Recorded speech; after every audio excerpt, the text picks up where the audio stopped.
जी, कोई एक काम मैं लगातार नहीं कर पाता तथा मन शांत नहीं रहता। इस कारण से मेरा और परिवार का बहुत नुकसान हो जाता है। और समस्या भैया यह है कि मन, वीर्य और प्राण तीनों का एक कनेक्शन है, एक ही कनेक्शन है। अगर हमारा वीर्य ब्रह्मचर्य ठीक है तो मन शांत और एकाग्र रहेगा और प्राण बलवान और सूक्ष्म रहेंगे। अगर वीर्य कमजोर हो गया तो मन चंचल अशांत और प्राण स्थूल और बलहीन हो जाएंगे, स्थूल सूक्ष्म नहीं होंगे। अब हमको मेन पॉइंट पर सुधार करना है, चाहे गृहस्थ हो चाहे विरक्त। गृहस्थ के लिए भी एक संयम से बर्ताव करने के लिए कहा गया है, और अगर जब तक ब्याह नहीं हुआ तब तक तो और संयम से रहना ही चाहिए। अगर हम लोग वीर्य का महत्व समझने लगे, ब्रह्मचर्य का, तो हमारा जीवन काफी संकटों से निवृत्त हो सकता है। अध्यात्म शक्ति वीर्य से ही प्रकट होती है।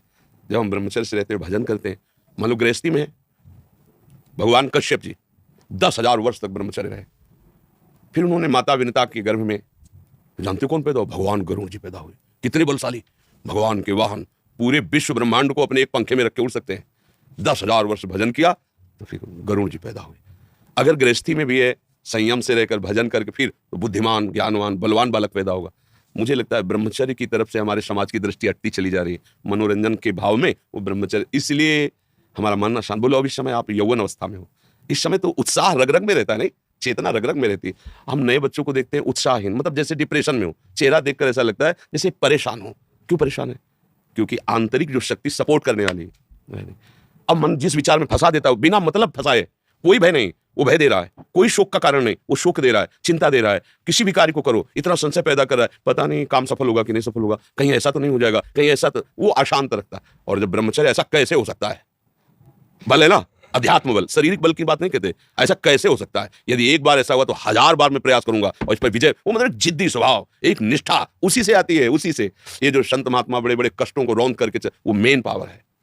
और हम लोग उससे, प्राण हमारे स्थूल हो गए, वासनात्मक, मन हमारा चंचल अशांत हो गया। क्यों? क्योंकि हमारा ब्रह्मचर्य ठीक नहीं है। अब उस पर किसी की दृष्टि नहीं जाती। अब ब्रह्मचर्य कैसे ठीक हो? हमारा संग ठीक नहीं, हमारा भोजन ठीक नहीं, हमारा दृश्य ठीक नहीं, हमारा श्रवण ठीक नहीं, गंदी बातें देखें, गंदी बातें सुने, गंदा विचार आए, गंदी क्रियाएं करें, फिर ब्रह्मचर्य कैसे रहा जा सकता है? अगर सुधार करो तो अभी बहुत बढ़िया समय है, कोई ज्यादा अवस्था तो हो नहीं गई। ब्रह्मचर्य का सुधार करो। हम सबसे कहते हैं व्यायाम करो। बिना शरीर को थकाए ब्रह्मचर्य को पचाया नहीं जा सकता। जैसे दंड बैठक, दौड़ भाग, व्यायाम किया, फिर आप भले गृहस्थ हो, फिर दिन भर कार्य करते रहो। 30 मिनट तो पूरे शरीर को ऐसा व्यायाम में रखो, पसीना पसीना हो जाए। अब 8-10 बजे तक सो रहे हैं तो व्यायाम कब करें? 4 बजे उठ के नहा धो करके घंटा आध घंटा दंड बैठक मारे, तो आप देखो आपका जीवन प्रकाशित होने लगे।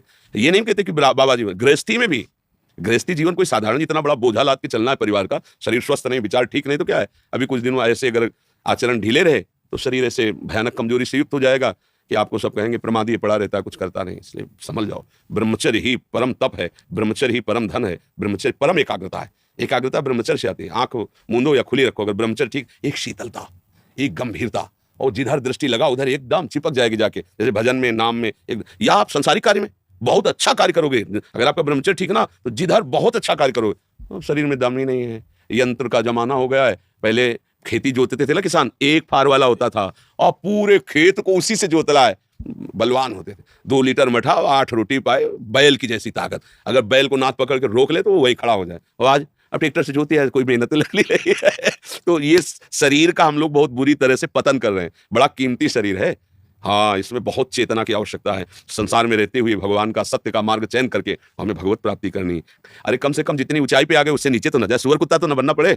मनुष्य बन गए हैं तो ऊंचे चढ़े कि नीचे गिरे, पर यह ध्यान नहीं रहता। हम काम करने लगते हैं वही जहां नीचे गिरना है। अब दूसरे जीवों का मांस खाना, शराब पीना, जुआ खेलना, व्यभिचार, ये कहाँ ले जाएगा? एकदम नष्ट कर देगा। तो जवान बच्चे हो, सावधान रहो, खान पान ठीक रखो, सावधानी पूर्वक चलो, ठीक है।